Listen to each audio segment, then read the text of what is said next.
তুলি প্লিজ আমাকে ছেড়ে যেও না, আমি তোমাকে ছাড়া বাঁচতে পারবো না। ছাড় আমাকে, আজ থেকে তোর সাথে আমার আর কোনো সম্পর্ক নেই। প্লিজ তুলি, একটাবার আমার কথাটা তো শোনো। আমি তোকে ভালোবাসি না, আমি অয়নকে ভালোবাসি। ছাড় আমাকে।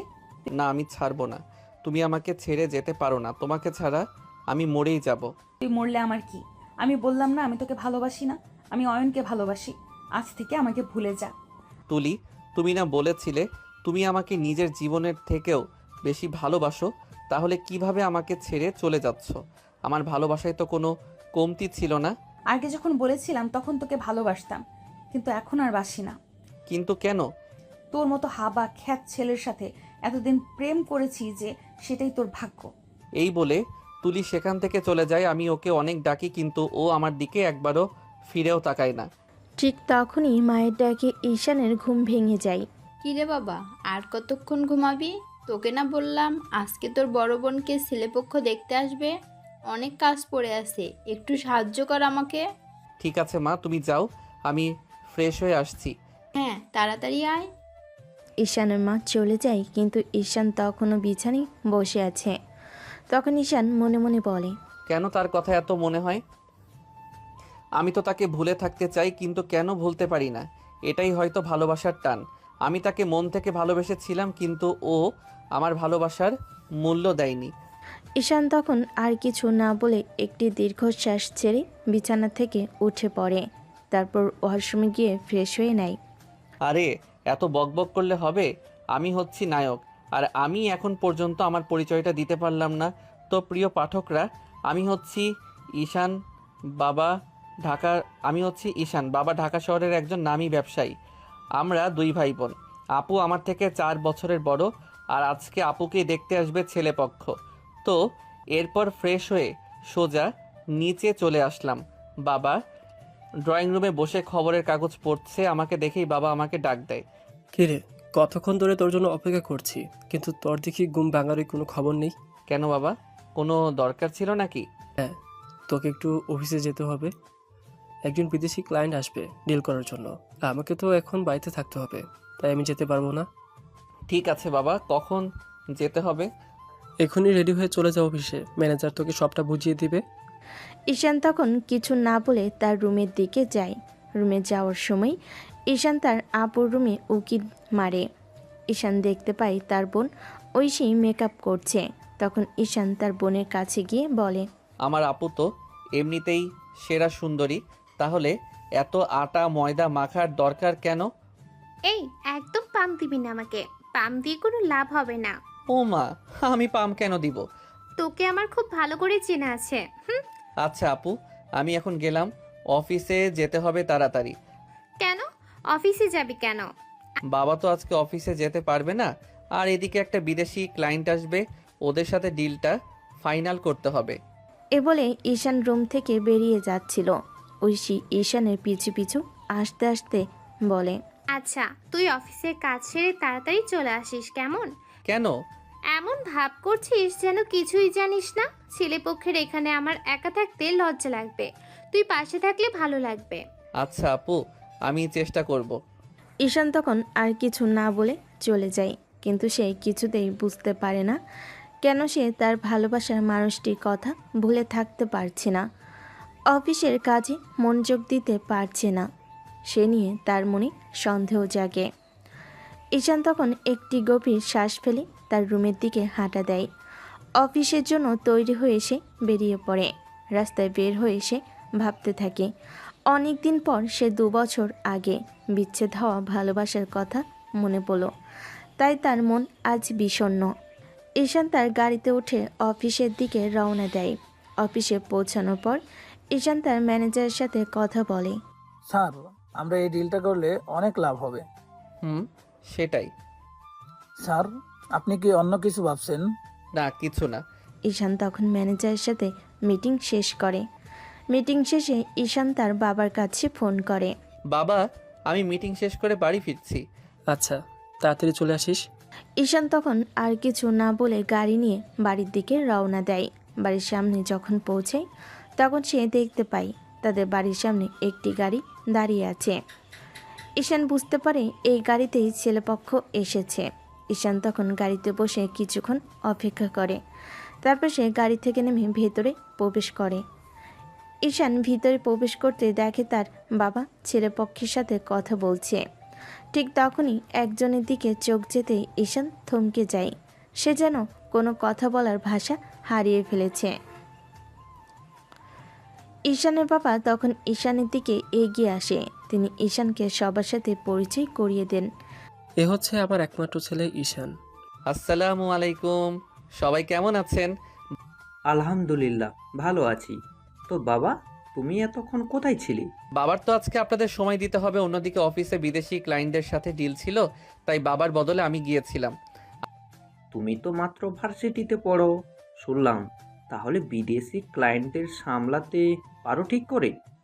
আমার ছেলে বলে কথা ভাই সাহেব। আমার ছেলে আমার থেকেও ভালোভাবে ক্লায়েন্টদের হ্যান্ডেল করতে পারে। মাশাআল্লাহ। আচ্ছা বাবা, তুমি বসো। ঈশান গিয়ে ঐশীর পাশে বসে পড়ে, কিন্তু একজোড়া চোখ এখনো ঈশানের দিকে তাকিয়ে আছে। ঈশান একবার মেয়েটির দিকে তাকায়, তারপর আবার চোখ ফিরিয়ে নেয়। আচ্ছা ঈশান, তুই ঐশীকে নিয়ে রুমে যা, আমরা পাকা কথাটা সেরে ফেলি। ঈশান তখন ঐশীকে নিয়ে রুমে যায়। ঐশীকে বিছানায় বসিয়ে দিয়ে ঈশান টেবিলের সাথে হেলান দিয়ে দাঁড়ায়। কি রে, তোকে তো দেখলাম বারবার আমার ননদের দিকে তাকাচ্ছিস। ক্রাশ খেলি নাকি? হ্যাঁ আমার আর খেয়ে দে কাজ নেই। বাড়িতে এসে তো যেভাবে তাকিয়েছিলি, বাহ বাহ, সেটিং করিয়ে দিতে হবে কি না বল বল।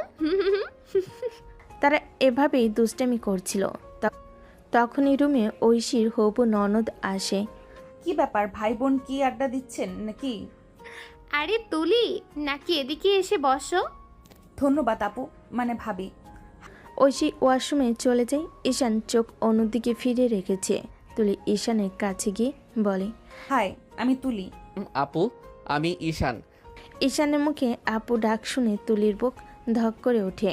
তুলি নিজেকে সামলে বলে, এখন কি আপু হয়ে গেলাম?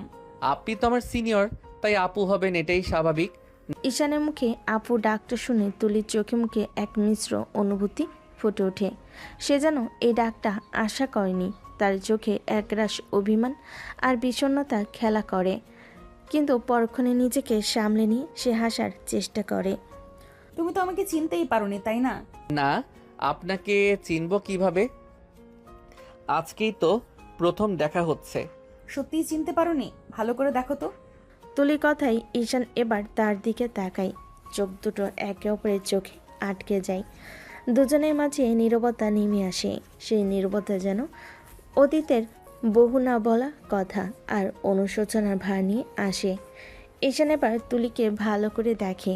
সেই একই মায়াবী চোখ, একই হাসি। আজ শুধু এই হাসিটা তার কাছে মিথ্যা মনে হয়। তার মনে হয় সেই পুরনো কষ্টটা আবার দানা বাঁধতে থাকে। চিনতে পারলাম, আপনি তুলি, আমার বড় বোনের হবু ননদ, আর আমি ঈশান, আপনার ভাবির একমাত্র ভাই। ঈশানের এই কথা শুনে তুলির চোখে জল চলে আসে। সে হয়তো ভেবেছিল ঈশান তাকে দেখে খুশি হবে, পুরনো স্মৃতি মনে করবে, কিন্তু ঈশানের কাঠিন্যতা তাকে আঘাত করে। ঈশান, আমি জানি তুমি আমার উপর রাগ করে আছো, কিন্তু আমি তো... আপনার সাথে আমার কোনো কথা নেই, আপনি বরং আমার আপুর কাছে যান।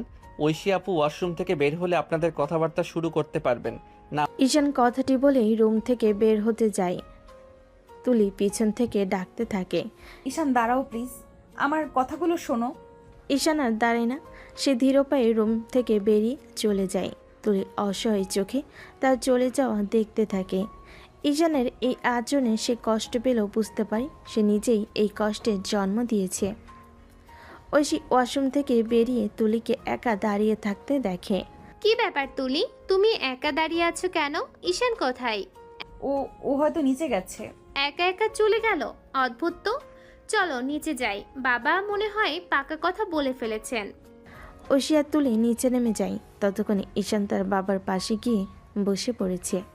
তুলিকে দেখে ঈশান অন্যদিকে মুখ ফিরিয়ে নেয়। ঐশীকে দেখে তুলির বাবা বলে, এসো মা, এসো। আমরা সবাই মিলে ঠিক করেছি আগামী মাসেই বিয়ের দিন ধার্য করা হবে, যদি তোমাদের কোনো আপত্তি না থাকে। আমাদের কোনো আপত্তি নেই। তুলির বাবা মা আর ভাই হৃদয়ও রাজি হয়।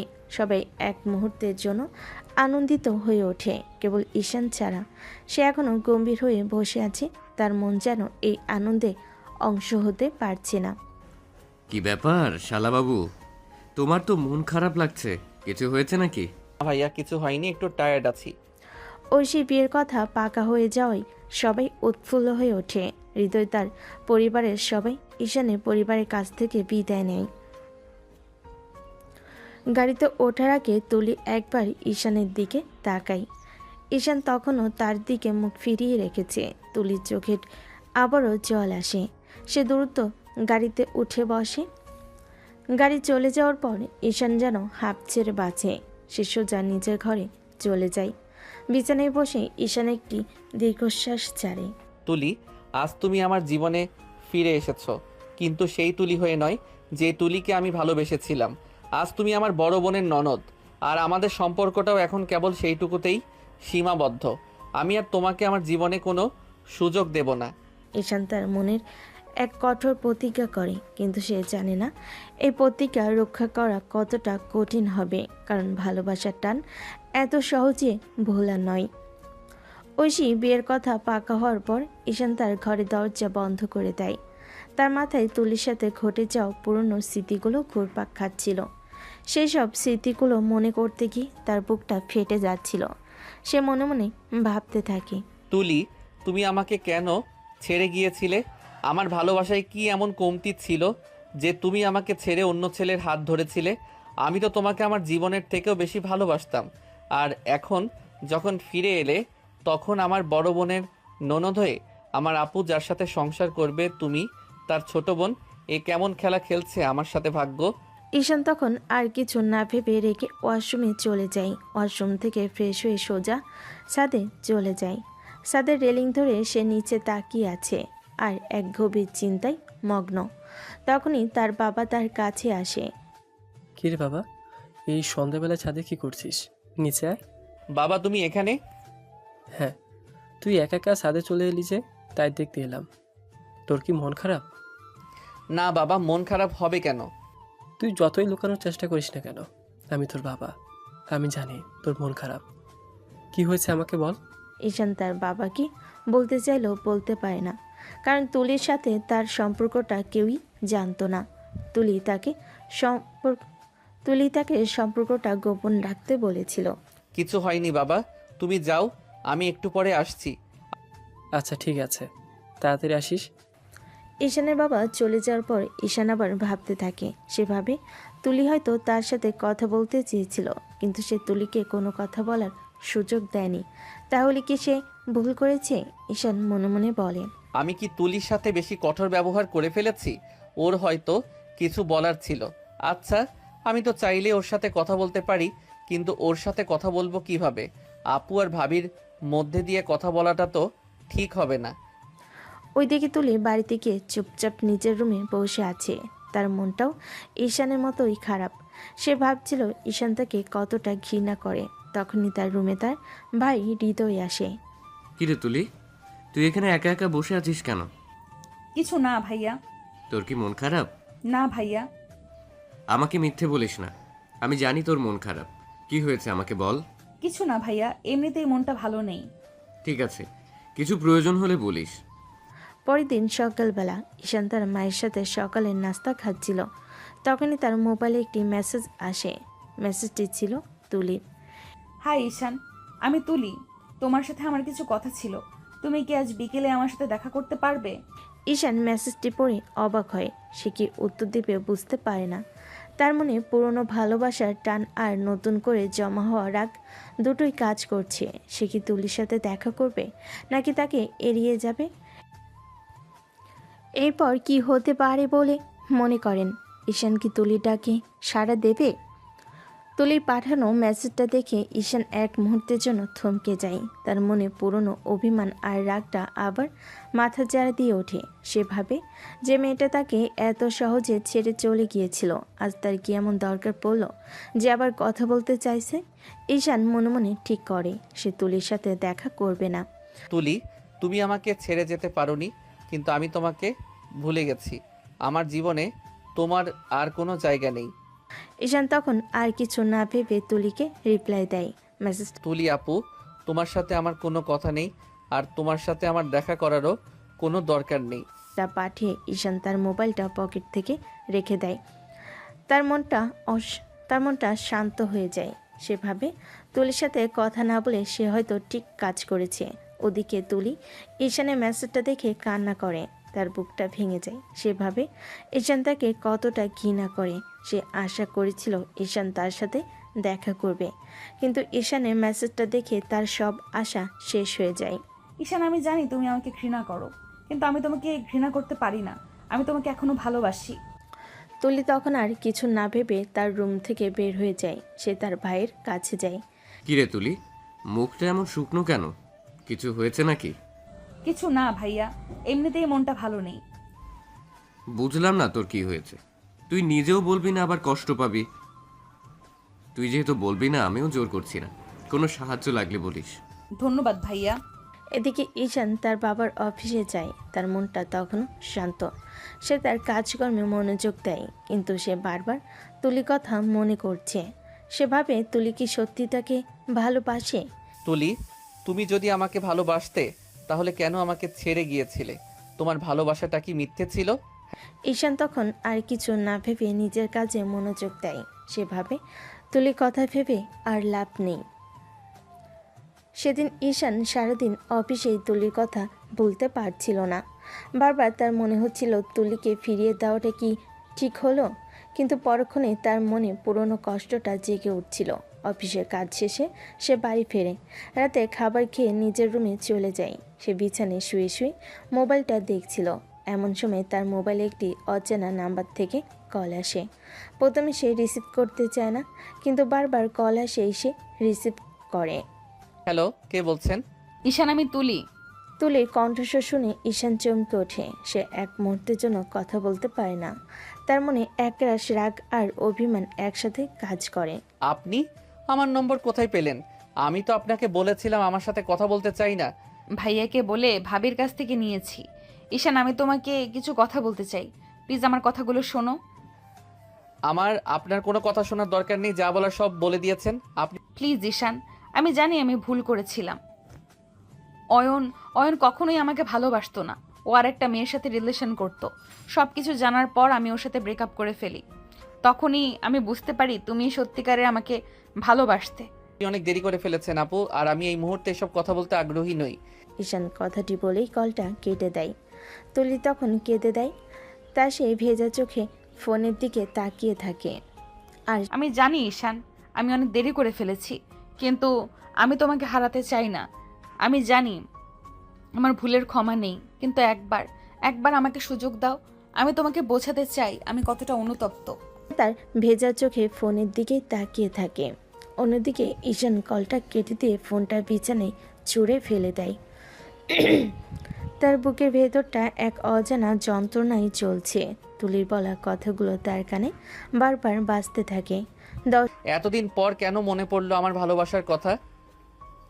যখন তোমাকে সবচেয়ে বেশি দরকার ছিল তখন তুমি আমাকে ফেলে গিয়েছিলে, আর আজ যখন আমি তোমাকে ভুলতে শুরু করেছি তখন তুমি ফিরে এলে। আমি আর এই খেলার অংশ হতে চাই না। কেন? দর্শক এরপর কি হতে পারে বলে মনে করেন? তুলি কি আবার ঈশানের সাথে যোগাযোগের চেষ্টা করবে, নাকি ঈশান তার মনে কথাগুলো শুনতে রাজি হবে? উত্তর পেতে গল্পের সাথে থাকুন। এভাবে কেটে যায় আরও 2টি দিন। সেদিন রাতে ডিনারের সময় ঈশানের মা সবাইকে উদ্দেশ্য করে বলেন, হৃদয়ের মা কল করেছিল, ওনারা আগামীকাল আসছেন। কেন আসবেন ওনারা? বিয়ের মাত্র 10 দিন বাকি, আর ওনারা এখনও ঐশীকে আংটি পরাতে পারেননি, তাই কালকে সে আংটি পরিয়ে দিয়ে যাবেন। ঠিক তখনই ঈশানের বাবা বলেন, তোমাদের বলতে মনে নেই, আগামীকাল বড় ভাই আসছে। ফারিহা অনেক জেদ করেছে, তাই ওনারা একটু আগে চলে আসবে। ভালোই তো হয়েছে। ঠিক আছে, এখন তাহলে সবাই খাও। তখন সবাই খাওয়া দাওয়া শুরু করে। ফারিয়া আসবে শুনে ঈশান একটু খুশি হয়।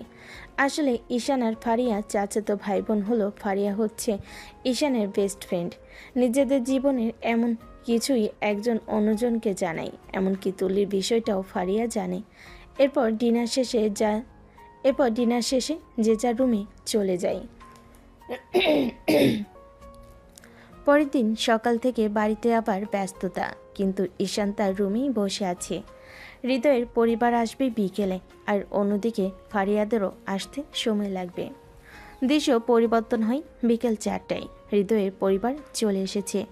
দুই পরিবার সোফায় বসে কথাবার্তা বলছে, কিন্তু তুলি চোখ ঈশানের দিকে।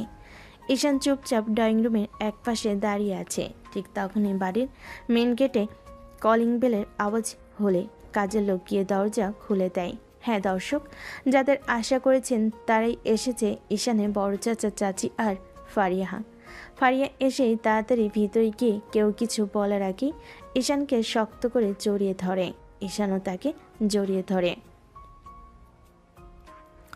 এটা দেখে তো তুলি রেগে যায়, তার চোখ লাল হয়ে যায়। তখন ফারিয়ার বাবা মা ভিতরে আসলে ঈশানের বাবা মার সাথে পরিচয় করিয়ে দেন। তাহলে এই মেয়েটি হচ্ছে ঈশানের চাচাতো বোন। যেভাবে জড়িয়ে ধরেছে দেখে যেন মনে হচ্ছে খুব গভীর সম্পর্ক, অনেক দিন পর দেখা হয়েছে। হ্যাঁ, এই দুইটার মধ্যে ছোটবেলা থেকেই খুব ভালো সম্পর্ক, সব সময় একটা অন্যটার পিছনে লেগে থাকে। দুজনের বন্ডিং অনেক ভালো, তাই ভাবছি কয়েকদিন পর সময় হলে দুজনের বিয়ে দিয়ে দেব। একসাথে দুই ছেলে মেয়ের বিয়ে দিয়ে দিলেই তো পারেন। তোর সাথে অনেক কথা আছে, ওপরে চল। তখন ফারিয়া ঈশানের হাত ধরে উপরে চলে যায়। এটা দেখে তুলি আর চুপ থাকতে পারে না। ওরা ওরা চলে গেল কেন? আরে এই দুইটা এতদিন পর এক হয়েছে না, এখন কাউকেই চিনবে না। কত আলোচনা করবে দুইজন মিলে, রাতে ঘুমাবে কিনা সেটাও সন্দেহ। বাবা, বন্ডিং তো দেখছি আসলেই অনেক ভালো। তারপর এইদিকে সবাই কথা বলছে, অন্যদিকে ঈশান আর ফারিয়া রুমে গিয়ে বসে। আচ্ছা আগে বল তো, এই কয়দিন তুই অফলাইন কেন? তার সাথে তোকে দেখেই মনে হচ্ছে তোর মন খারাপ। কোনো বাহানা না দেখিয়ে তাড়াতাড়ি বল কি হয়েছে। 2 বছর পর আবারও তুলির সাথে দেখা হয়েছে। কি? ও আবার কোথা থেকে এসেছে? নিচে ঐশী আপুর সাথে যেই মেয়েটাকে বসে থাকতে দেখলি সেটাই তুলি। তুই তো কখনো দেখিসনি, তাই চিনতে পারিসনি। তার মানে তুলি হচ্ছে ঐশী আপুর ননদ। হুম, বাহ বাহ, কি সুন্দর কপাল। কিছুই ভালো লাগছে না আমার কাছে। বারবার ক্ষমা চাইছে, সে নাকি ভুল বুঝতে পেরেছে। যেই ছেলের সাথে রিলেশন করতো ওর সাথে ব্রেকআপ করে ফেলেছে। আচ্ছা ভাই, এখন এগুলো বাদ দে। তোর একমাত্র বোনের বিয়ে, চিল মোডে থাকবি। আর তুই এরকম মন খারাপ নিয়ে থাকলে হবে? এখন আমি এসে গেছি, তোর মন খারাপ আর থাকতে দিব না। এই দুইটা একা একা এতক্ষণ উপরে কি করছে? আর ভালো লাগছে না। কি যে করি, আইডিয়া। আন্টি, আমি ভাবিকে রুমে নিয়ে যাই। ভাবি ভারী জামা কাপড় পরে আছে তো অস্বস্তি লাগতে পারে। ঠিক আছে মা, নিয়ে যাও। ঐশী তখন তুলির সাথে তার রুমে যায়, কিন্তু তুলির মনটা তখন ঈশানের দিকে। সে বারবার ঈশানের ঘরের দিকে তাকাচ্ছে। ঐশীর রুম থেকে ঈশানদের দেখা যায়। তুলি দেখতে পাই ঈশান আর ফারিয়া তখনও গল্প করছে। এরা এখনো গল্প করছে? এদের কি কোনো কাজ নেই? তুলি তখন আর নিজেকে সামলাতে পারে না। সে ঐশীকে কিছু না বলে চুপচাপ ঈশানের ঘরের দিকে যায়। সে আস্তে আস্তে দরজায় নক করে। ঈশান দরজা খুলে তুলিকে দেখে অবাক হয়ে যায়। আপনি এখানে কি করছেন? আমার দরকার আছে। ঈশান তখন তুলিকে দরজা থেকে সরাতে যায়। তখন ফারিয়া ঈশানকে বলে, কি রে, দরজা থেকে সরে দাঁড়া, আপুকে আসতে দে। ও না, ও হচ্ছে তুলি, ঐশী আপুর ননদ। ও, তাহলে এই হচ্ছে তুলি, যার কারণে আমার ভাইটার এই অবস্থা। ফারিয়ার কথায় তুলি অবাক হয়ে যায়। সে ভাবে ফারিয়া কি তাহলে সব জানে? কি ব্যাপার, কিছু দরকার আছে? হ্যাঁ, ঈশানের সাথে কথা আছে। তাহলে বলো, আমি তো আছি। আমি ঈশানের সাথে একা কথা বলতে চাই। কেন? আমার সামনে বলতে সমস্যা কোথায়? আমি তো ঈশানের বেস্ট ফ্রেন্ড, আমাদের মধ্যে কোনো গোপন বিষয় নেই। ফারিয়ার কথায় তুলি রেগে যায়। সে ফারিয়াকে কিছু বলতে যায়, তখনই ঈশান বলে, আপনি এখন যান, আমার আপনার সাথে কোনো কথা নেই। ঈশান, আমি এই মুহূর্তে আপনার সাথে কোনো কথা বলতে চাই না। ঈশানের কথায় তুলি আর কিছু না বলে সেখান থেকে চলে যায়। সে চলে যাওয়ার পর ফারিয়া ঈশানকে জড়িয়ে ধরে। কি হয়েছে ঈশান? ওকে এত কথা শোনাচ্ছিস কেন? কি বলবো বলো, ওকে দেখে আমার মেজাজ গরম হয়ে যাচ্ছে। আমি জানি ঈশান, কিন্তু তুই যদি এভাবে থাকিস তাহলে তুলি তোকে বিরক্ত করবে। তুই ওকে বোঝানোর চেষ্টা কর। কি বোঝাবো, ও তো আমার কোনো কথাই শুনতে চায় না। তাহলে তুই ওকে বল যে তুই ওর সাথে কথা বলতে চাস না। ঠিক আছে। ঈশান আর ফারিয়া তখন আবার গল্প করতে শুরু করে। তাদের মধ্যে কথাবার্তা চলমান থাকে। সন্ধ্যা শেষ হয়ে রাত 8টা বাজতে চলো। সবাই যখন গল্পে ব্যস্ত তখন ঈশানের বাবা ঈশানকে ডাক দিলেন। শোন ঈশান, বিআই সাহেবদের গাড়ি নষ্ট হয়ে গিয়েছে। তুই বরং এখন ওনাদেরকে তোর গাড়িতে করে ওদের বাড়ি ড্রপ করে দিয়ে আয়। ঈশান তখন কথাটা শুনলো। তখন তার পিছে পিছে ফারিয়াও চলে আসলো। না না, এসবের দরকার নেই। এখন বাড়িতে যেতে যেতে রাত হয়ে যাবে, তারপর আবার এত রাতে বের হওয়ার দরকার নেই। আপনারা বরং আজ থেকে গেলেই তো পারেন। বিআইন, কথাটা কিন্তু মন্দ বলেননি। আপনারা থেকে গেলেই সবচেয়ে ভালো হয়। কিন্তু বিয়াই, আর কোনো কিন্তু নয়, আমি যেটা বললাম সেটাই, আপনাদের থাকতেই হবে। ঠিক আছে বেআইন, কি আর করার, বিপদে যখন পড়েছি। ঈশান তখন আর কিছু না বলে ড্রয়িং রুমে চলে যায়। ফারিয়াও তার পিছে পিছে যায়। তার দুজন একসাথে সোফায় বসে টিভি দেখছিল। একটু ঘেঁষাঘষি করেই বসেছিল তারা। এটা দেখে তুলির রাগ কপালে। এই মেয়েটাকে আর ঈশানের সাথে এত অন্তরঙ্গ হয়ে বসেছে কেন? আমার সামনেই এমন করছে, আর সহ্য হচ্ছে না। তুলি তখন রেগে গিয়ে তাদের কাছে চলে যায়। আপনারা কি এইভাবে সারা রাত বসে থাকবেন? আপনাদের কোনো কাজ নেই? তুলির কথা শুনে ঈশান আর ফারিয়া একে অপরের দিকে তাকায়। তারা বুঝতে পারে তুলি তাদের উপর রেগে আছে। কি হয়েছে আপু, কিছু বলবেন? হ্যাঁ বলবো। তোমরা এইভাবে কি করছো? আপনার কি সমস্যা? আমরা কি করছি তা আপনার দেখার কোনো দরকার নেই, আপনি যান। ঈশানের কথা শুনে তুলি চমকে ওঠে। সে এক মুহূর্তের জন্য কথা বলতে পারে না। ফারিয়া তখন তুলিকে বলে, ঈশান ঠিকই বলেছে আপু, আমাদের কি সম্পর্ক আর আমরা কি করছি তা আপনার দেখার কোনো দরকার নেই, আপনি যান। ফারিয়ার কথাই তুলির রাগ আরও বেড়ে যায়। সে তখন আর কিছু না বলে রেগে গিয়ে নিজের রুমে চলে যায়। সে চলে যাওয়ার পর ঈশান আর ফারিয়া একে অপরের দিকে তাকায়। কি ভাইয়া, তোমার প্রেমিকা তো রেগে গেছে। কিসের প্রেমিকা? আরও রেগে যাক আর যাই করুক, আমার কোনো যায় আসে না। ঈশান আর ফারিয়া তখন আবার টিভি দেখতে শুরু করে। তাদের মধ্যে কথাবার্তা চলমান থাকে। তো দর্শক, এরপর কি হতে পারে বলে মনে করেন? তুলি কি ঈশানকে বোঝানোর চেষ্টা করবে, নাকি সে ঈশানের সাথে কথা বলবে? রাতে সবাই খাবার টেবিলে বসে আছে। পরিবারের সদস্যরা গল্প করতে করতে খাওয়া শুরু করবে। ঠিক সেই মুহূর্তে ফারিয়া ঈশানের উদ্দেশ্যে বলে ওঠে, এই ঈশান, আমাকে খাইয়ে দে তো। ফারিয়ার কথায় সবাই চমকে ওঠে, বিশেষ করে ঈশান। সে অবাক হয়ে ফারিয়ার দিকে তাকায়। আমি তোকে কেন খাইয়ে দেব? তোর হাতের কি হয়েছে? আমার হাতে কিছু হয়নি। তাহলে আমি কেন তোকে খাইয়ে দেব? আমার এখন নিজের হাতে খেতে ইচ্ছে করছে না, তাই খাইয়ে দিবি। না, আমি পারবো না। ঈশানের কথা শুনে ফারিয়া মুখটা গোমরা করে বসে থাকে। এই দৃশ্য দেখে তুলি আর নিজেকে সামলাতে পারে না। তার রাগ তখন চরম পর্যায়ে পৌঁছে গেছে। সে যেন রাগে জ্বলে যাচ্ছে। কি হচ্ছে এসব? আপনার কি খাওয়ার টেবিলে এইসব ছেলে মানুষই শুরু করেছেন? তুলির কথাই সবাই অবাক হয়ে তার দিকে তাকায়, বিশেষ করে হৃদয়। সে বোনকে এমনভাবে দেখে লজ্জায় মাথা নিচু করে ফেলে। আপু, আপনার কি সমস্যা? আমরা ভাই বোন যা ইচ্ছে তাই করব। আপনি কেন আমাদের মাঝে এসেছেন? আমি আপনাদের মাঝখানে আসিনি। আমি শুধু জিজ্ঞেস করলাম আপনারা কেন এমন করছেন।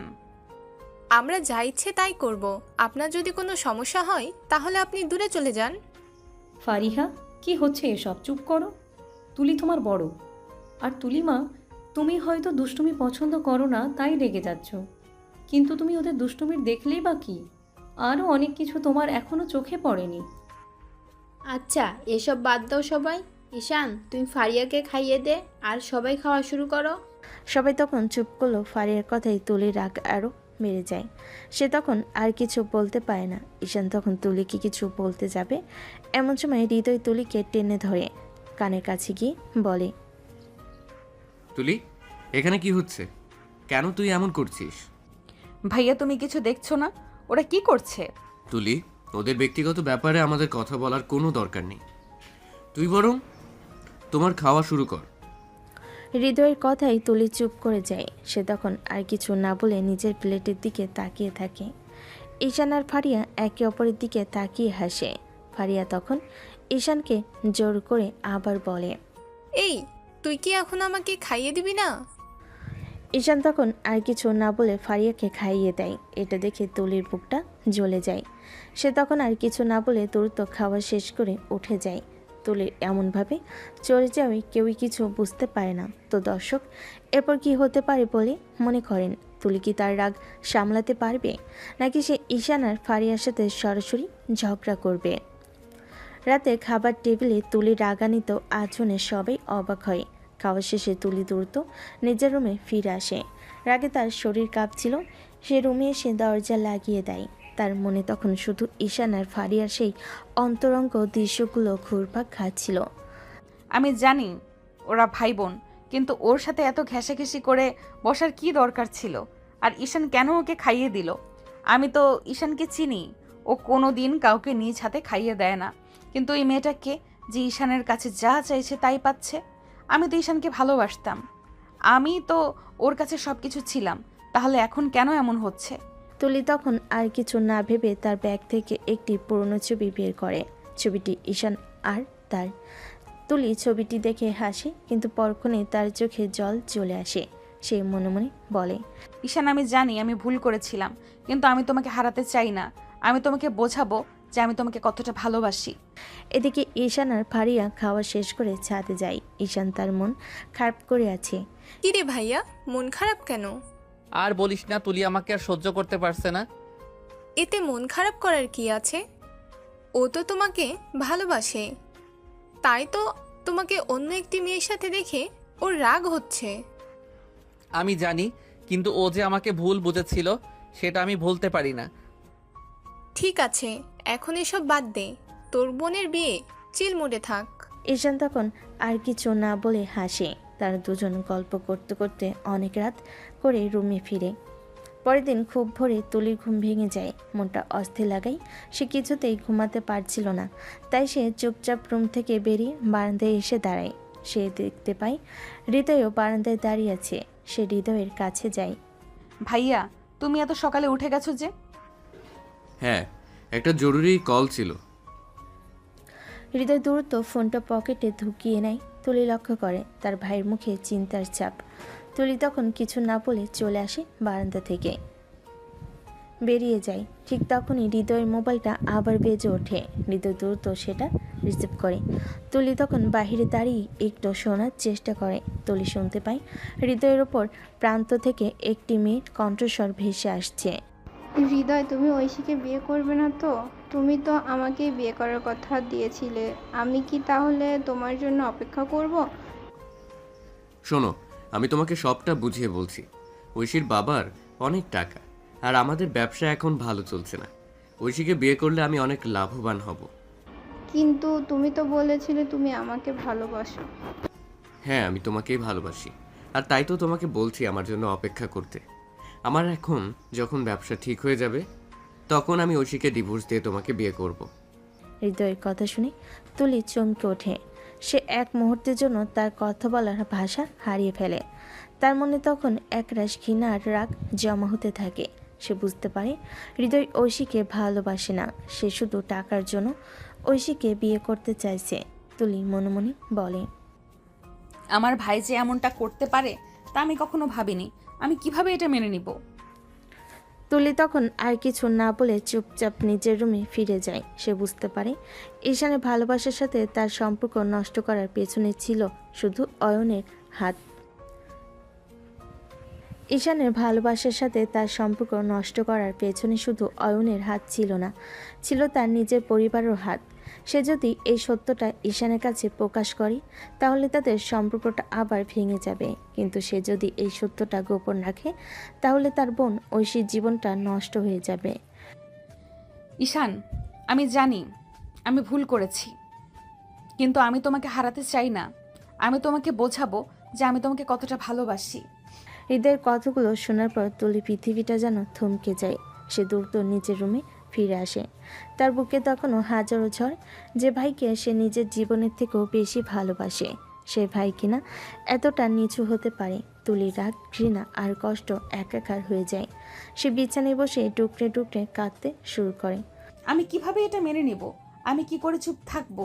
যদি আমি এটা ঈশানকে বলি তাহলে আমার ভাইয়ের জীবন নষ্ট হয়ে যাবে, কিন্তু যদি না বলি তাহলে আমার বোনের জীবন নষ্ট হয়ে যাবে। আমি এখন কি করব? তুলি তখন আর কিছু না ভেবে তার ফোনটা হাতে নেয়। সে ঈশানকে কল করতে যাবে, ঠিক তখনই তার ফোনটা কেঁপে ওঠে। সে ভাবে যদি ঈশান তাকে বিশ্বাস না করে, যদি সে ভাবে তুলি আবারও কোনো নাটক করছে, সে তখন কিছু না ভেবে ফোনটা রেখে দেয়। অন্যদিকে ঈশান ঘুম থেকে উঠে নিচে যায়। তার মনটা তখনও খারাপ। সে জানে তুলির এই রাগ তার প্রতি ভালোবাসা থেকে জন্ম নিয়েছে, কিন্তু তার মনে একটি প্রশ্ন বারবার ঘুরপাক খাচ্ছিল। তুলি কেন তাকে ছেড়ে গিয়েছিল? সে কি শুধুই অয়নের জন্য তাকে ছেড়ে গিয়েছিল? ঈশান মনে মনে ভাবে।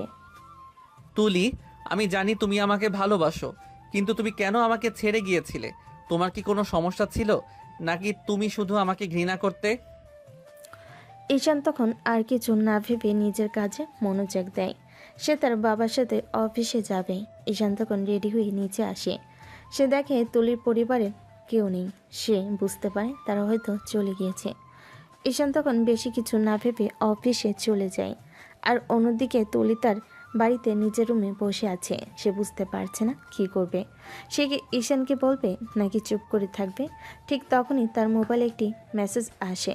মেসেজটি ফারিয়ার। তুলি আপু, আমি জানি আপনি আমাকে পছন্দ করেন না, কিন্তু আমি আপনার সাথে কিছু কথা বলতে চাই। প্লিজ আমার সাথে দেখা করুন। তুলি তখন অবাক হয়ে যায়। সে ভাবে ফারিয়া কেন তার সাথে দেখা করতে চাইছে। ফারিহা কি তাহলে সব জানে, নাকি ও কোনো অন্য কারণে আমার সাথে দেখা করতে চাইছে? তুলি তখন আর কিছু না ভেবে ফারিয়াকে রিপ্লাই দেয়। ঠিক আছে, কোথায় দেখা করব? আপনি যেখানে বলবেন। ঠিক আছে, তাহলে বিকেলে একটি কফি শপে দেখা করি। ঠিক আছে। তুলি তখন আর কিছু না ভেবে তার ব্যাগ গোছাতে শুরু করে। তার মনে একরাশ ভয় আর চিন্তা কাজ করছে। সে কি ফারিয়ার কাছে সবটা বলবে, নাকি সে চুপ করে থাকবে? তুলি সারাদিন ফারিয়ার সাথে দেখা করার জন্য অধীর আগ্রহে অপেক্ষা করছিল। তার মনে একরাশ ভয় আর চিন্তা কাজ করছিল। সে ভাবছিল ফারিয়া কি সত্যি তার সাথে কথা বলতে চাইছে, নাকি ঈশানের রাগ ভাঙানোর জন্য কোনো ফোন দিয়ে এঁটেছে। তুলি তখন আর কিছু না ভেবে তার ব্যাগ গুছিয়ে বিকেলে কফি শপের দিকে রওনা দেয়। অন্যদিকে ঈশান অফিসে তার কাজে মনোযোগ দেওয়ার চেষ্টা করছিল, কিন্তু পারছিল না। তার মনে বারবার তুলির কথাগুলো ঘুরপাক খাচ্ছিল। সে ভাবছিল তুলি কি সত্যি অয়নের জন্য তাকে ছেড়ে গিয়েছিল, নাকি এর পেছনে কোনো কারণ ছিল।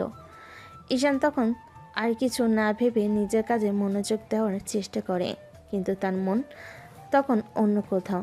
বিকেল 4টা। তুলি কফি শপে ফারিয়ার জন্য অপেক্ষা করছে। তুলি দেখতে পায় ফারিয়া তার দিকে হেঁটে আসছে। ফারিয়া তুলির কাছে এসে বসে। কেমন আছেন আপু? আমি ভালো আছি। তোমার কি হয়েছে? তুমি কেন আমার সাথে কথা বলতে চাইছিলে? আপু, আমি জানি আপনি আমাকে পছন্দ করেন না, কিন্তু আমি আপনাকে একটি কথা বলতে চাই। কি কথা? আমি জানি আপনি ঈশানকে ভালোবাসেন, আর ঈশানও আপনাকে ভালোবাসে, কিন্তু আপনারা দুজন দুজনকে ভুল বুঝেছেন। তুমি কিভাবে জানো? আমি ঈশানের বেস্ট ফ্রেন্ড। ও আমাকে সব কিছু বলেছে, আর আমিও আপনার সাথে দেখা করার জন্য এসেছি, কারণ আমি চাই না আপনারা দুজন দুজনকে ভুল বোঝেন। আমি জানি, কিন্তু আপু, আমি জানি আপনি ভুল করেছেন, কিন্তু আমি জানি আপনি ঈশানকে অনেক ভালোবাসেন। আপনি ওর কাছে যান আর সবটা খুলে বলুন। আমি কিভাবে বলবো? ও তো আমার কোনো কথাই শুনতে চায় না। আপনি যান, ও আপনার কথা শুনবে। ফারিয়ার কথাই তুলির চোখ ফারিয়ার কথায় তুলির চোখে জল চলে আসে। সে বুঝতে পারে ফারিয়া ঈশানের বেস্ট ফ্রেন্ড হলো, সে তাদের সম্পর্কটা ভাঙতে চাইছে না, বরং জোড়া লাগাতে চাইছে। আপু, আমি আপনার সাথে এই কথা বলতে চেয়েছিলাম। আমি আর কিছু জানি না। ফারিয়ার কথা শুনে তুলির চমকে ওঠে। সে বুঝতে পারে ফারিয়া ঈশানের ভালো চায়। এখন আপনার যা ভালো লাগে তাই করবেন, আমি চলি। ফারিয়া তখন আর কিছু না বলে সেখান থেকে চলে যায়। তুলি ফারিয়ার চলে যাওয়া দেখে অবাক হয়ে তার দিকে তাকিয়ে থাকে। তার মনে নতুন এক আশা জন্ম নেয়। ফারিয়ার সাথে দেখা করার পর তুলি এক মিশ্র অনুভূতি নিয়ে বাড়িতে ফেরে। একদিকে ঈশানের প্রতি তার ভালোবাসা আর নতুন করে জেগে ওঠা আশা, অন্যদিকে রিয়াদের গোপন সত্য জানার পর তার মনে জমে থাকা অপরাধ বোধ। বাড়িতে পৌঁছে সে সোজা নিজের রুমে চলে যায়। দরজা বন্ধ করে সে বিছানায় বসে পড়ে। হাঁটুতে মুখ গুজে টুকরে টুকরে কাঁদতে থাকে। আমি এখন কি করব? ফারিহা আমাকে ঈশানের কাছে যেতে বলেছে, কিন্তু ঈশান কি আদৌ আমাকে বিশ্বাস করবে? আমাকে কি আবারও ওর কাছে টেনে নেবে? আমি যদি রিয়াদের এই খারাপ পরিকল্পনার কথা সবাইকে বলি তাহলে কি হবে? কিভাবে বলবো? আর যদি ঈশানকে বলি তাহলে কি আমার আর ঈশানের সম্পর্ক ঠিক থাকবে? যদি ও আমাকে বিশ্বাস না করে তাহলে আমি কি করব? তুলি তখন আর কিছু না ভেবে তার পুরনো ডায়েরিটা বের করে। সেই ডায়েরিতে সে ঈশানের সাথে তার কাটানো সকল ভালো মুহূর্তের কথা লিখে রাখত। ডায়েরির পাতাগুলো উল্টে সে হাসে, কিন্তু পরক্ষণে তার মনে পুরনো কষ্টটা জেগে ওঠে। সে ভাবে যদি সে অয়নের কাছে না যেত তাহলে হয়তো আজ ঈশান তার কাছেই থাকতো। তুলি তখন আর কিছু না ভেবে ডায়েরিটা বন্ধ করে দেয়। আমি জানি আমি ভুল করেছিলাম, কিন্তু আমি তোমাকে হারাতে চাই না। আমি তোমাকে বোঝাবো যে আমি তোমাকে কতটা ভালোবাসি। তুলি তখন আর কিছু না ভেবে উঠে দাঁড়ায়। সে ঠিক করে সে এখন ঈশানের সাথে কথা বলবে, কিন্তু কিভাবে? ঈশান তো তার কোনো কথাই শুনতে চায় না। তুলি তখন আর কিছু না ভেবে তার ফোনটা হাতে নেয়। সে ঈশানকে মেসেজ করে, ঈশান, তোমার সাথে আমার জরুরি কথা আছে, প্লিজ আমার সাথে দেখা করো। মেসেজটা পাঠিয়ে তুলি ফোনটা রেখে দেয়। তার মনে একরাশ ভয় আর চিন্তা কাজ করছে। ঈশান কি তার সাথে দেখা করবে, নাকি সে আবারও তাকে ফিরিয়ে দেবে?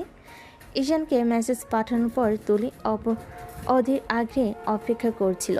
তার মনে একরাশ ভয় আর চিন্তা কাজ করছিল। ঈশান কি তার সাথে দেখা করবে, নাকি সে তাকে আবারও ফিরিয়ে দেবে? ঠিক তখনই তার ফোনে নোটিফিকেশনের আওয়াজ আসে। তুলি দ্রুত ফোনটা হাতে নিয়ে দেখে ঈশান রিপ্লাই দিয়েছে। সরি আপু, আমি অনেক ব্যস্ত, অন্য কোনো দিন কথা হবে। ঈশানের রিপ্লাই দেখে তুলি হতাশ হয়ে যায়। সেভাবে ঈশান তাকে কেন আপু ডাকছে? সে ছেলেটা তাকে কখনো জান পাখি ছাড়া ডাকতো না। সেই ছেলেটা তাকে এখন আপু বলে ডাকছে। তুলি তখন কান্না করে তার বুকটা ভেঙে যায়। ঈশান, তুমি কিভাবে আমাকে আপু ডাকতে পারো? যাকে তুমি কোনোদিন জান পাখি ছাড়া ডাকতে না, তাকে কিভাবে আপু বলে ডাকছো? আমি জানি আমি ভুল করেছিলাম, কিন্তু আমি তোমাকে হারাতে চাই না। আমি তোমাকে বোঝাবো যে আমি তোমাকে কতটা ভালোবাসি।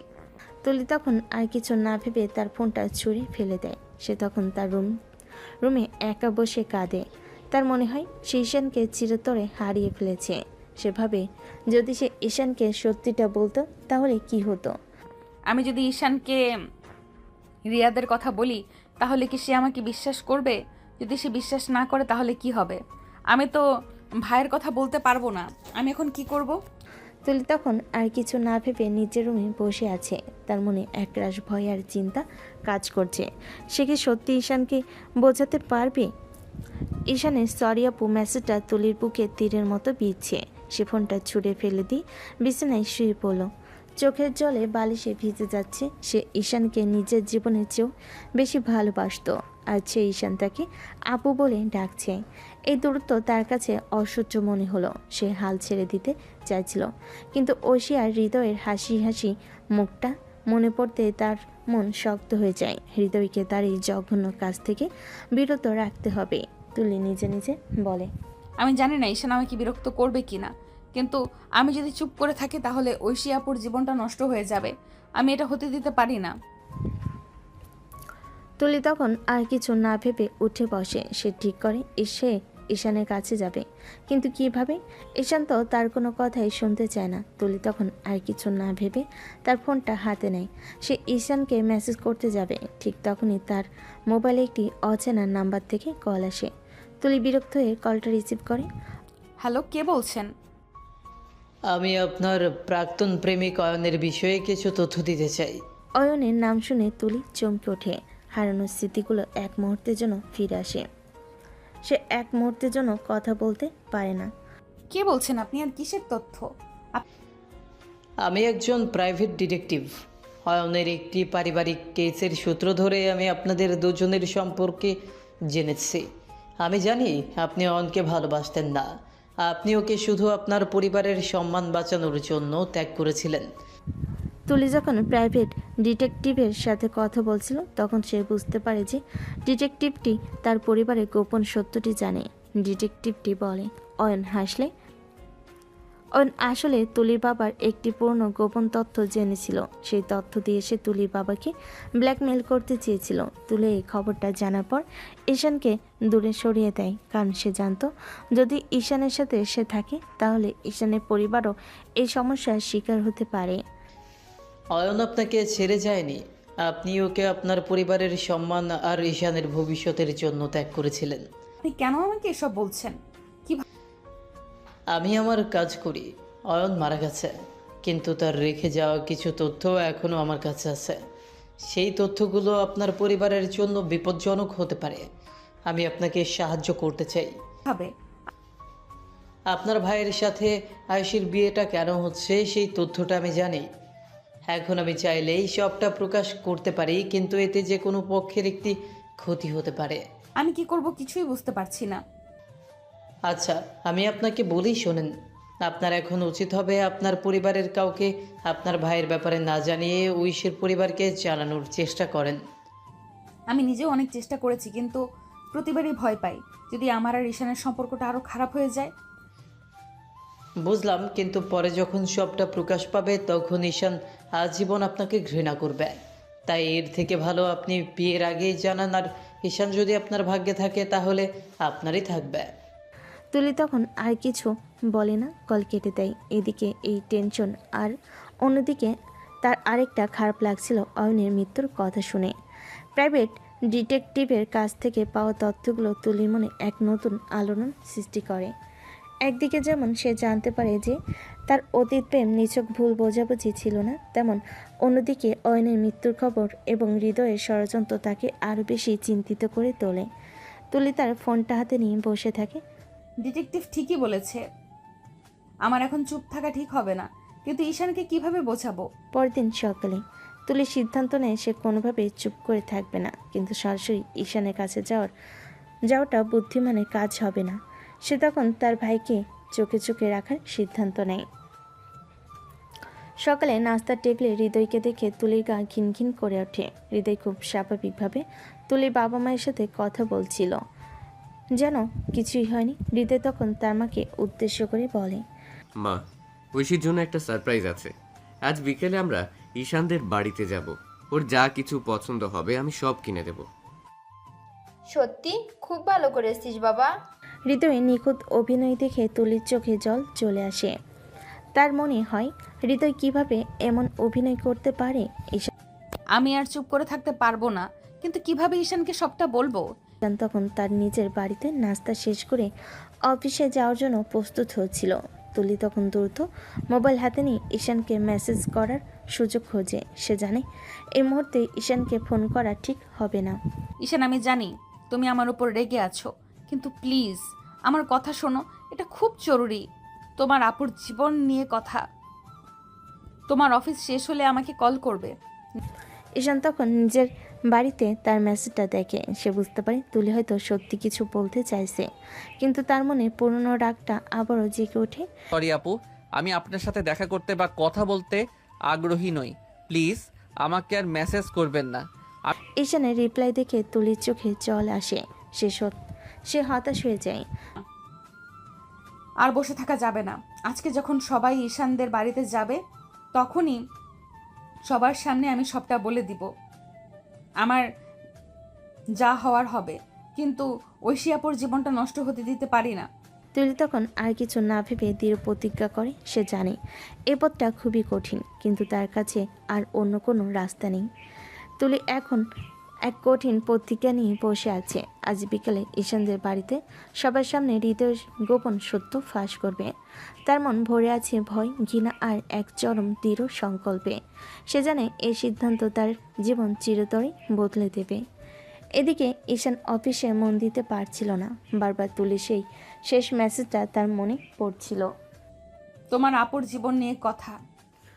ঈশানের মনে হচ্ছিল তুলি হয়তো কোনো নাটক করছে, কিন্তু তার ভেতরে এক অংশ তাকে বলছিল তুলি এবার সত্যি কিছু বলতে চাইছে, কিন্তু অভিমান তাকে আর কোনো কথা শুনতে দিচ্ছিল না। আমি জানি না তুলি কি বলতে চাইছে, কিন্তু আমি ওকে আর বিশ্বাস করতে পারছি না। ও যখন আমাকে ছেড়ে গিয়েছিল তখন আমার কোনো কথা শোনেনি, আর এখন যখন আমার প্রয়োজন নেই তখন কেন ফিরে এসেছে? বিকেল হতে হৃদয়, তুলি এবং তাদের বাবা মা ঈশানদের বাড়ির উদ্দেশ্যে রওনা হয়। গাড়িতে বসে তুলি এক গভীর চিন্তায় মগ্ন। হৃদয় তখন তার ফোনে অন্য কারোর সাথে ফিসফিস করে কথা বলছিল। চিন্তা করিস না, সব ঠিক আছে। ঐশীর পরিবার আমাদের জন্য যা করছে তা তোর স্বপ্নের থেকেও বেশি। আমার কাজ শেষ হলেই তোর কাছে ফিরে আসব। হৃদয়ের কথাগুলো শুনে তুলির রাগ আরও বেড়ে যায়। সে তখন তার ফোনটা হাতে নেয় এবং ডিটেকটিভের দেওয়া অডিও ফাইলটি খুঁজে বের করে। সে ঠিক করে এটাই হবে তার ব্রহ্মাস্ত্র। ঈশানদের বাড়িতে পৌঁছে তুলি পরিবারকে ড্রয়িং রুমে অভ্যর্থনা জানানো হয়। ঈশান অফিস থেকে ফিরে এসেছে। সে তখন ঐশীর সাথে গল্প করছিল। তুলি সবাইকে দেখে এক পাশে চুপচাপ দাঁড়িয়ে থাকে, তার চোখে শুধু হৃদয় আর ঈশানের দিকে। আপনারা এসেছেন, খুব ভালো লাগলো। ঐশী তো হৃদয়ের জন্য অপেক্ষা করছিল। হৃদয়, তুমি এসেছো? আমি তোমার জন্য অপেক্ষা করছিলাম। হৃদয় তখন ঐশীর হাত ধরে তার সাথে হাসাহাসি করতে থাকে। এটা দেখে ঈশানের চোখও কোনো সন্দেহ জাগে না, কিন্তু তুলি আর নিজেকে ধরে রাখতে পারে না। সে তখন সবার সামনে গিয়ে দাঁড়ায়। তুলি, আপনারা সবাই একটু শুনুন, আমার কিছু জরুরি কথা আছে। এই কথা শুনে সবাই অবাক হয়ে যায়। ঈশান তখন রেগে তুলির দিকে তাকায়। আপু, আপনি কেন এখানে এসেছেন আর কি বলতে চাইছেন? আমি যে কথাগুলো বলতে চাচ্ছি তাতে হয়তো আমাদের দুই পরিবারের সম্পর্কের চিরদিনের জন্য ফাটল ধরতে পারে, কিন্তু আমার পক্ষে আর চুপ থাকা সম্ভব না। এই বিয়েটা হতে পারে না। তুলির কথায় সবাই অবাক হয়ে যায়। রিয়াদ তখন আতঙ্কিত চোখে তুলির দিকে তাকায়। তুলি, তুমি কি বলছো? তোমার মাথা ঠিক আছে তো? একদম না হৃদয়, আমার মাথা ঠিক আছে, কিন্তু তোমার মাথা ঠিক নেই। তুলি আর দেরি না করে মোবাইলটা বের করে এবং হৃদয়ের সেই গোপন অডিও ফাইলটি প্লে করে দেয়। হৃদয়ের ভয়েসের রেকর্ডিং যখন সে টাকার জন্য ঐশীকে বিয়ে করার কথাটা বলছিল, তখন ড্রয়িং রুমের পরিবেশ নিস্তব্ধ হয়ে যায়। হৃদয়ের ভয়েস রেকর্ডিংয়ে শোনা যাচ্ছিল, দোস্ত, ঐশীকে বিয়ে করলে আমার সব সমস্যার সমাধান হয়ে যাবে। ওর বাবার অনেক টাকা, 6 মাস বড় জোর 1 বছর, এরপর ওকে ডিভোর্স দিয়ে আমি আমার প্ল্যান মতো সব করব। অডিওটি শেষ হতেই ঐশী কাঁদতে শুরু করে। ঈশান রেখে রিয়াদের দিকে তাকিয়ে থাকে, আর হৃদয় তখন হতভম্ব হয়ে তুলির দিকে তাকিয়ে থাকে। অডিও ফাইলটি শেষ হতেই পুরো ড্রয়িং রুম জুড়ে নেমে আসে এক ভয়ঙ্কর নীরবতা। ঐশী তার দুহাতে মুখ ঢেকে ফুপিয়ে কাঁদতে শুরু করে। ঈশান পাথরের মতো দাঁড়িয়ে হৃদয়ের দিকে তাকিয়ে আছে। তার চোখে অবিশ্বাস নয়, চরম ঘৃণা। হৃদয় তখনও হতভম্ব, কিন্তু পরক্ষণেই তার চেহারা বদলে যায় ক্রোধে। এই অপ্রত্যাশিত সত্যের আর নিজেকে ধরে রাখতে পারলেন না। ক্রোধ আর লজ্জায় তার হাত কাঁপতে থাকে।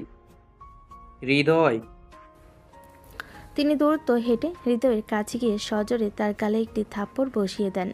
থাপ্পড়ের শব্দে ঐশী কেঁপে ওঠে। আপনি আমাকে মারলেন, আমার পরিকল্পনা শেষ করে দিলেন। হৃদয় তখন পাগলের মতো রেগে গিয়ে তুলির দিকে ফেরে। তোর জন্যই আমার সব প্ল্যান শেষ হয়ে গিয়েছে। তুই কেন এলি আমার জীবনে? হৃদয় তখন আর কিছু না ভেবে টেবিলের উপরে থাকা ফল কাটার একটি ছুরি তুলে নেয় এবং তুলিকে লক্ষ্য করে আঘাত করতে ছুটে যায়। পরিস্থিতি আজ করতে পেরেই ঈশান বিদ্যুতের গতিতে দৌড়ে আসে। হৃদয় তুলিকে আঘাত করার আগে ঈশান এসে হৃদয়কে সজোরে একটি লাথি মেরে মাটিতে ফেলে দেয়। রিয়াদ ছিটকে দূরে হৃদয় ছিটকে দূরে পড়ে যায়, কিন্তু তার হাতে ছুরিটা ফসকে যায় না। ঈশান, তুই আমাকে মারলি? হৃদয় তখন ক্ষিপ্ত হয়ে তার হাতে থাকা ছুরিটা সরাসরি ঈশানের দিকে ছুঁড়ে মারে।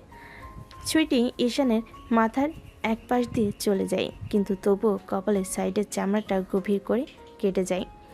গল গল করে রক্ত ঝরতে থাকে, কিন্তু ঈশানের সেদিকে বিন্দুমাত্র খেয়াল নেই। সে হৃদয়কে পাগলের মতো মারছে।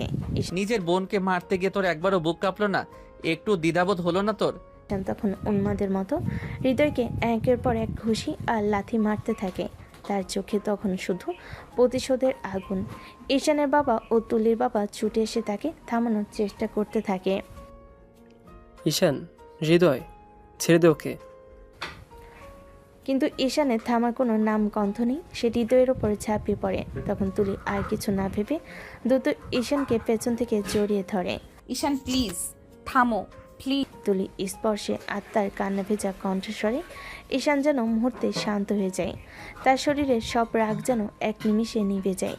সে ধীরে দুর্বল হয়ে আসে, কিন্তু তখনই তার মাথা চক্কর দিয়ে ওঠে। অতিরিক্ত রক্তপাত আর মানসিক চাপের ফলে ঈশান টাল সামলাতে পারে না।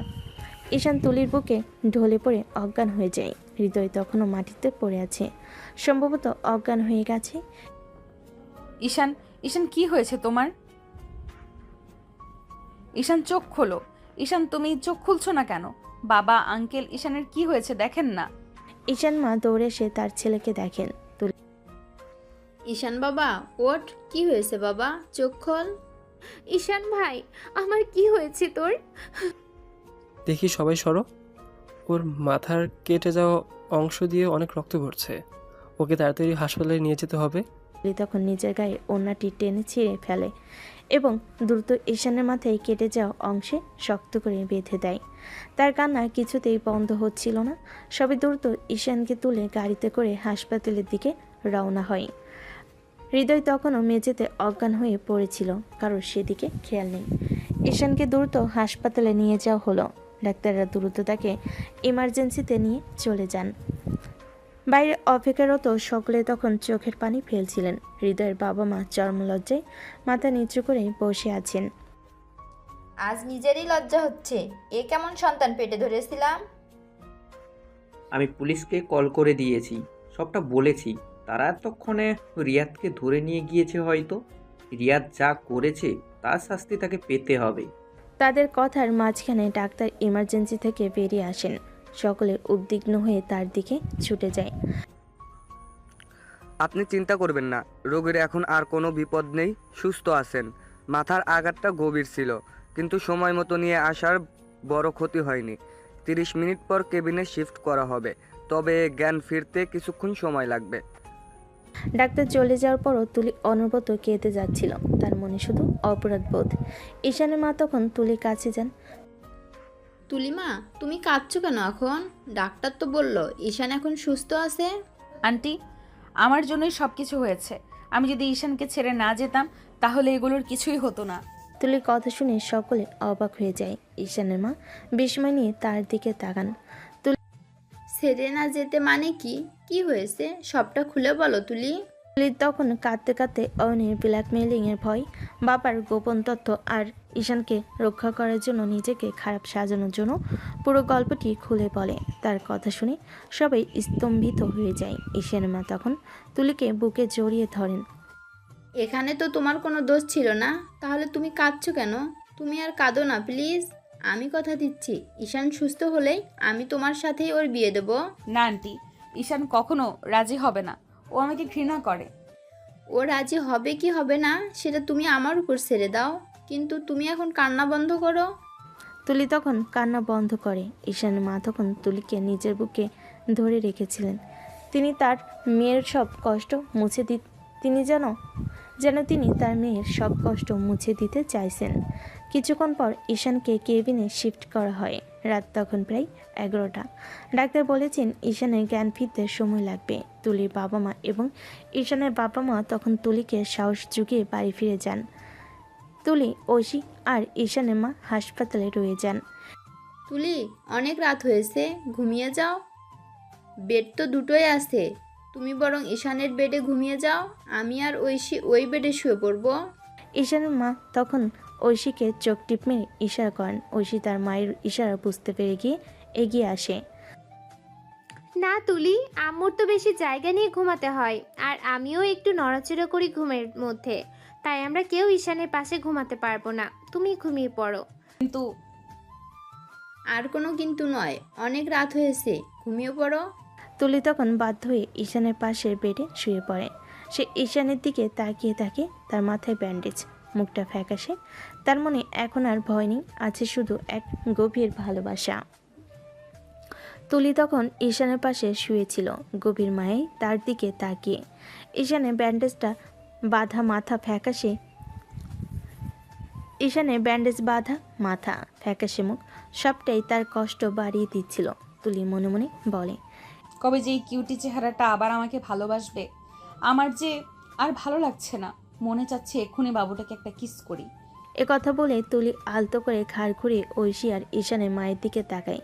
তার দুজনেই অন্য বেডে পরম আয়েসে ঘুমিয়ে পড়েছেন। রুমের হালকা আলোয় তুলি সাহস সঞ্চয় করে তখন ঈশানের দিকে ঝুঁকে তার ঠোঁটে আলতো করে একটি চুম্বন এঁকে দেয়। এরপর সে আর নিজেকে ধরে রাখতে পারে না, ঈশানকে নিবিড়ভাবে জড়িয়ে ধরে পরম শান্তিতে ঘুমিয়ে যায়। শেষ রাত, ফজরের নামাজের সময় হঠাৎ ঈশানের ঘুম ভাঙে। চোখ খুলে সে দেখতে পায় তুলি তার বুকের ওপর পরম আয়েসে ঘুমিয়ে আছে। ঈশান কিছুক্ষণের জন্য তুলির মায়াবী চেহারার দিকে তাকিয়ে থাকে। তার হৃদয়ে কোথাও যেন একটি পুরনো সুর বেজে ওঠে, কিন্তু তখনই তার ঘোর ভাঙে, পুরনো রাগার অভিমান ফিরে আসে। এই যে আপনি, উঠুন, সরুন এখান থেকে, আমি এখানে কি করছি? ঈশানের আওয়াজ সবার ঘুম ভেঙে যায়। তুলি ঘুম থেকে উঠে ঈশানকে দেখে প্রথমে ভয় পায়, তারপর আনন্দ আর কষ্টের মিশ্রণে তাকে আবার জড়িয়ে ধরে কান্না করে দেয়। এই ছাড়ুন আমাকে, একদম নাটক করবেন না। ঈশান, তুই এভাবে কথা বলছিস কেন? মা, ওনাকে বলো আমাকে ছাড়তে, একদম বিরক্তি লাগছে, আমাকে ঠকিয়েছে, এখন আবার ঢং করতে এসেছে। তুলি তোকে ঠকাইনি। ঈশানের মা তখন শুরু থেকে হৃদয়ের ষড়যন্ত্র, অনিয়ে ব্ল্যাকমেইলিং আর ঈশানকে রক্ষা করার জন্য তুলি ত্যাগের পুরো কাহিনীটা খুলে বলে। ঈশান পুরো কাহিনী শুনে অবাক হয়ে যায়, তার চোখে তখন অনুশোচনা ভরে ওঠে। ঈশান বুঝতে পারে তুলি সবটা তার ভালোর জন্যই করেছিল। এবার বল, কি বলবি? মানে মানে কি? মানে করতে হবে না, সকাল হোক, হাসপাতাল থেকে ডিসচার্জ হলেই আজকে তোর সাথে তুলির বিয়ে হবে। আজকেই? হ্যাঁ, আজকেই। তোরা এখন থাক, আমরা বাড়ি থেকে আসি, এসে তোদেরকে নিয়ে যাব। এই কথা বলে ঈশানের মা ঐশীকে নিয়ে রুম থেকে বেরিয়ে যান। তুলি তখনও ঈশানকে জড়িয়ে ধরে রেখেছে। তুলি ঈশানের বুক থেকে মুখ তুলে চোখ বন্ধ রেখে বলে, এবার বলো আমি তোমাকে ঠকিয়েছি। আসলে আমি তো তুলি ঈশানকে কিছু বলার সুযোগ না দিয়ে তার ঠোঁটজোড়া দখল করে নেয়। ঈশানের চোখ বড় বড় হয়ে যায়, সে এমন কিছু করবে আশা করেনি। প্রায় 5 মিনিট পর তুলি ঈশানকে ছেড়ে দিলে তখন ঈশান হাঁপাতে হাঁপাতে বলে, এটা কি হলো? কোনো কথা নয়, বেশি কথা বললে বিয়ের আগে এখানেই বাসর করে ফেলবো।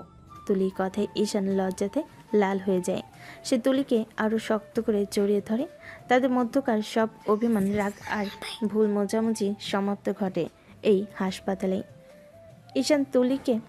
ঈশান তখনও তুলিকে শক্ত করে জড়িয়ে ধরে রেখেছে। তুলির বুকে মাথা রেখে সে যেন দীর্ঘদিনের সব কষ্ট আর ভুল বোঝাবুঝির ভার নামিয়ে দিল। সকালের মিষ্টি আলো কেবিনের ভেতর এসে পড়ছিল। জান পাখি, তুমি কেন আমাকে সত্যিটা বলনি? এত বছর ধরে কষ্ট পেলে আর আমাকে দূরে ঠেলে দিলে।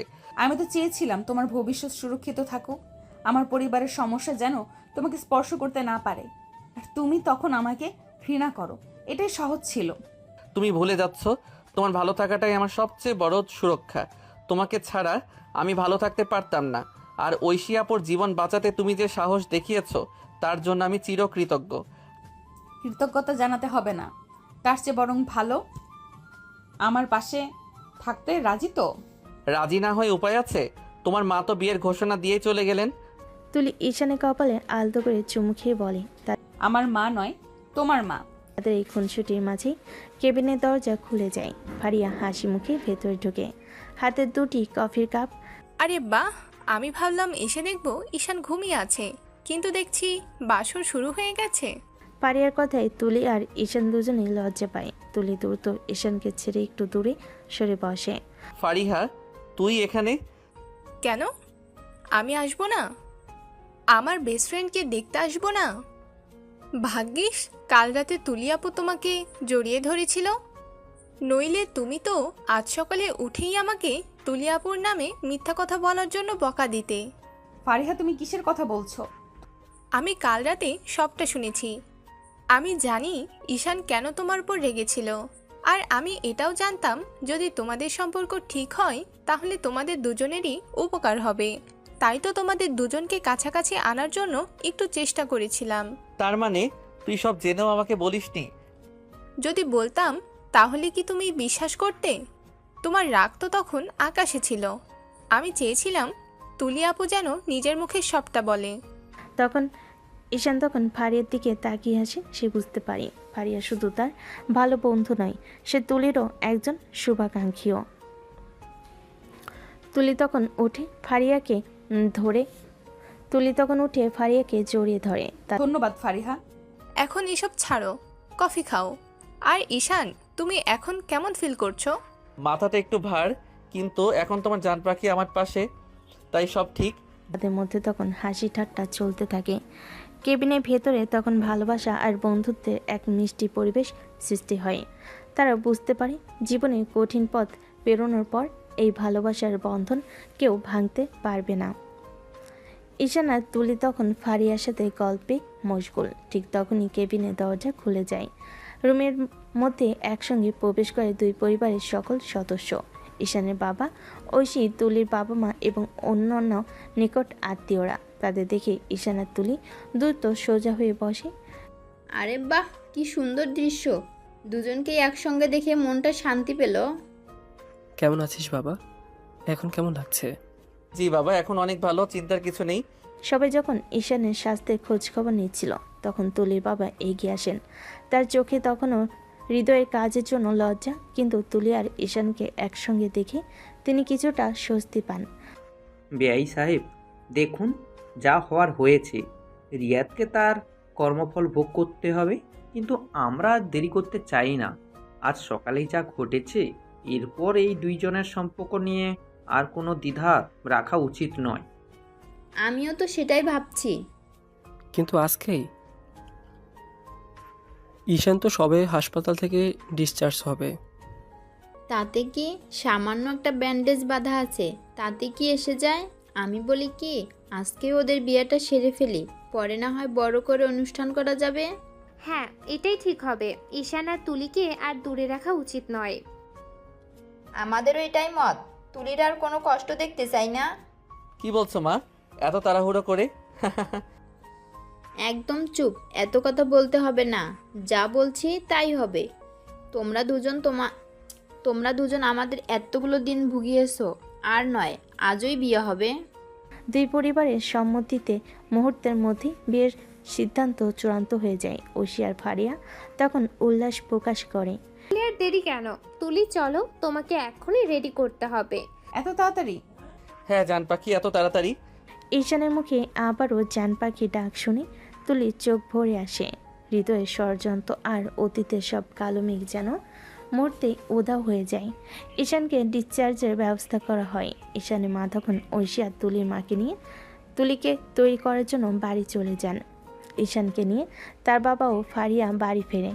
বাড়ির পরিবেশ তখন এক আনন্দময় উৎসবে মুখরিত। দু পরিবারের তাড়াহুড়োয় আর চূড়ান্ত ভালোবাসার সিদ্ধান্তে দ্রুত সব ব্যবস্থা নেওয়া হয়। দুপুরের দিকে ঈশান হাসপাতাল থেকে ডিসচার্জ হয়।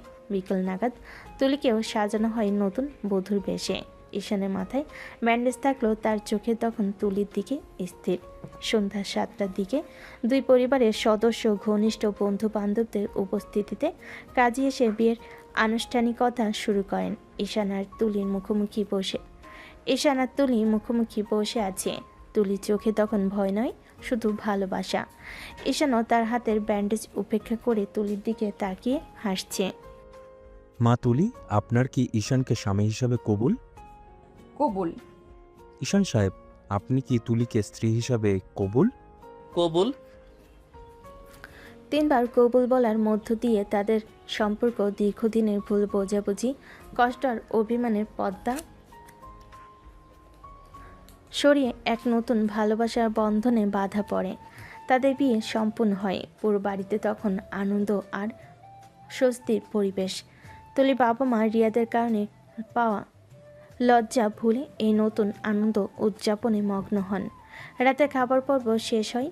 হাসি ঠাট্টার মাধ্যমে সকলে নব দম্পতিকে শুভেচ্ছা জানায়। রাত তখন গভীর। ঈশান আর তুলিকে বাসর ঘরে পাঠানোর পালা। তুলি আর তার বন্ধুরা আগে ঘরে পৌঁছে দেয়। ঈশান তখন বুকে একরাশ উত্তেজনা নিয়ে বাসর ঘরের দিকে এগোয়। ঈশান তখন বাসর ঘরের দরজায় পৌঁছে। তখন সে দেখে দরজায় দুই পাশে ঐশী আর ফারিয়া হাত ভাঁজ করে দাঁড়িয়ে আছে, যেন দুজন দারোয়ান। আরে তোরা এখানে কি করছিস? যা যা, এবার আমাকে ভেতরে যেতে দে। দাঁড়া ঈশান, এত সহজে ভেতরে যাওয়া যাবে না। না না, একদম না। আমরা এত কষ্ট করে সারা রাত ঘর সাজালাম, আর তুই বিনা পয়সায় ভেতরে ঢুকে পড়বি? তা হবে না। কি বলছিস তোরা? এখন আবার কিসের টাকা? তোরা তো এমনিতেই আমার সব টাকা শেষ করে দিয়েছিস। এটা সে টাকা নয় রে ঈশান, এটা হলো বাসর ঘরের প্রবেশের মূল্য। টাকা ছাড়া ভেতরে ঢুকতে দিব না। না না না না। হ্যাঁ, ঠিক বলেছ আপু। ভেতরে ভাবি একা একা বসে আছে, আর আমরাও সারা সন্ধ্যা খেটে ঘর সাজিয়েছি। অন্তত 50,000 টাকা দে, তারপর ভেতরে ঢুকতে দেব। কি বলছিস তোরা? তোরা তো আমার জীবন শেষ করে দিবি। এই রাতটা আমার জন্য কত গুরুত্বপূর্ণ তোরা বুঝছিস না? আমাকে ভিতরে যেতে দে। ঠিক। দরজার ওপাশ থেকে তুলি তাদের সব কথা শুনছিল আর মিটিমিটি হাসছিল। ঈশান তখন বুঝতে পারে এই দুজনের কাছে এত সহজে মুক্তি পাওয়া যাবে না। আমি এখন টাকা দিচ্ছি, তোরা যা খুশি তাই করিস। আমাকে তো ভিতরে যেতেই হবে, কিন্তু মনে রাখিস কাজটা ভালো করলি না। ঈশান তখন হাসতে হাসতে তার পকেট থেকে টাকা বের করে ঐশী আর ফারিয়ার হাতে দেয়। টাকা পেয়ে দুই ননদ খুশি হয়ে পথ ছেড়ে দেয়। ঈশান তখন দ্রুত পায়ে বাসর ঘরের ভেতরে প্রবেশ করে, দরজার ছিটকিনি লাগিয়ে দেয়। ঈশান তখন বাসর ঘরের ভেতরে প্রবেশ করে। তখন তার হৃদস্পন্দন দ্রুত হতে থাকে। ঘর জুড়ে বেলি আর গোলাপের সুবাস। তুলি তখন বিছানার একপাশে ঘোমটা টেনে বসে আছে। ঈশান ধীরে ধীরে দরজার ছিটকিনি লাগিয়ে তার দিকে এগিয়ে যায়। আমার জান পাখি। ঈশান তুলির সামনে হাঁটু গিয়ে বসে পড়ে এবং আলতো হাতে ঘোমটা তুলে দেয়। তুলির লাজুক মুখটা দেখে ঈশানের মুখে হাসি ফোটে। তার সদ্য হওয়া স্ত্রীর চোখ তখন জলে ভরা। কাঁদছো কেন? আজ তো আমাদের খুশির দিন। আমি বিশ্বাস করতে পারছি না ঈশান, মনে হচ্ছে আমি কোনো স্বপ্ন দেখছি। এত সহজে আমাদের সব ভুল বোঝাবুঝি মিটে গেল, আর আমরা আজ একসাথে। ঈশান তখন তুলির কপালে আলতো করে চুমু দিয়ে বলে, এটা স্বপ্ন নয় জান পাখি, এটা সত্যি। তোমার সাহস আর ভালোবাসার জয়। ঈশান তখন বিছানায় উঠে বসে এবং তুলিকে নিজের কাছে টেনে নেয়। তুলি ঈশানের বুকে মাথা রাখে। ঈশানের মাথায় ব্যান্ডেজ বাঁধা দেখে তুলির চোখ আবারও চিকচিক করে ওঠে। তোমার মাথাটা, এটা দেখে আমার খুব কষ্ট হচ্ছে। এটা ভাইয়ার। চুপ করো, শোনো। আজ থেকে আমরা শুধু আমাদের কথা বলবো, অতীত আর অন্য কারো কথা নয়। তোমার এই কিউট বরটাকে এখন ভালোবাসায় ভরিয়ে দাও। তুলি তখন হেসে ওঠে। সে ঈশানের বুকে মাথা রেখে আর পাঞ্জাবির বোতামগুলো খুলতে শুরু করে। এখন আমার শুধু একটাই কাজ, আমার বাবুটাকে সারা জীবনের জন্য নিজের করে নেওয়া। আমি তো তোমারই জান পাখি, চিরকালের জন্য। ঈশান তখন আর অপেক্ষা না করে তুলিকে নিজের কাছে টেনে নেয়। তুলি ঈশানের ঠোঁট ডুবিয়ে দেয়। দুজনের ভালোবাসার বাঁধন তখন পূর্ণতা পায়। তাদের দীর্ঘদিনের দূরত্ব, অভিমান আর লুকানো ভালোবাসা সবটাই যেন আজ রাতে এক হয়ে যায়। কেবিনে তখন শুধু দুই হৃদয়ের ভালোবাসার শব্দ। সে রাতে ঈশান আর তুলি তাদের ফেলে আসা দিনগুলোর গল্প করে, একে অপরের কাছে তাদের অব্যক্ত অনুভূতি প্রকাশ করে। তাদের এই বাসরাত কেবল শারীরিক মিলন ছিল না, ছিল দুই আত্মা এবং দুই পরিবারের পূর্ণ মিলনের এক পবিত্র বন্ধন। অবশেষে তুলি এবং ঈশানের ভালোবাসার গল্প তাদের জীবনের সবচেয়ে সুন্দর মোড়ে এসে থামল। দীর্ঘদিনের ভুল বোঝাবুঝি, পরিবারের গোপন ষড়যন্ত্র এবং হৃদয়ের হিংস্রতা সব কিছুকে পেছনে ফেলে তারা এক হলো। তাদের পূর্ণ মিলন কেবল দুটি মানুষের নয়, বরং দুটি পরিবারের মাঝে নতুন করে শান্তি ও বিশ্বাসে প্রতিষ্ঠা করল।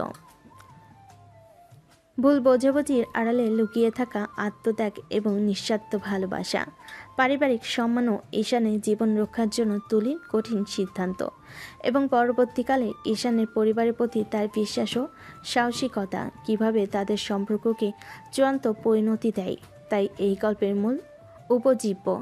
ভালোবাসার পথে ঘৃণা, ষড়যন্ত্র এবং অহংকার বাধা হতে পারে, কিন্তু সত্যতা ও আত্মবিশ্বাসের কাছে তা সবসময় পরাজিত হয়। গল্পটি আমাদের অনেক কিছুই শিক্ষা দেয়। তাড়াহুড়ো করে কাউকে বিচার করবেন না। সম্পর্ক ভাঙার আগে বা কারোর আচরণের জন্য তাকে দোষারোপ করার আগে তার পেছনের সত্য এবং কারণ জানার চেষ্টা করুন। ভালোবাসার জন্য সাহস প্রয়োজন। কঠিন পরিস্থিতিতে নিজের এবং প্রিয়জনের ভালোর জন্য সাহসী সিদ্ধান্ত নিতে ভয় পাবেন না, এমনকি যদি এর জন্য সাময়িকভাবে খারাপ সেজে থাকতে হয়। সত্যের জয় অনিবার্য। মিথ্যে এবং ষড়যন্ত্রের জাল ক্ষণিকের জন্য সফলতা আনতে পারে, কিন্তু সত্য একদিন ঠিকই প্রকাশ পাবে এবং ভালোবাসার বন্ধনকে রক্ষা করবে। তো দর্শক, চলে যাওয়ার আগে অবশ্যই একটি সুন্দর কমেন্ট করে লাইক দিয়ে ভিডিওটি শেয়ার করে দেবেন। আর নতুনরা কিন্তু অবশ্যই চ্যানেলটি সাবস্ক্রাইব করতে ভুলবেন না। আর আপনাদের কাছে দুঃখিত, আপনাদের কাউকেই বিয়েতে দাওয়াত দিতে পারলাম না, সবাই ক্ষমা করে দিবেন। পরের বার অবশ্যই দাওয়াত দিব। আল্লাহ হাফেজ। সমাপ্ত।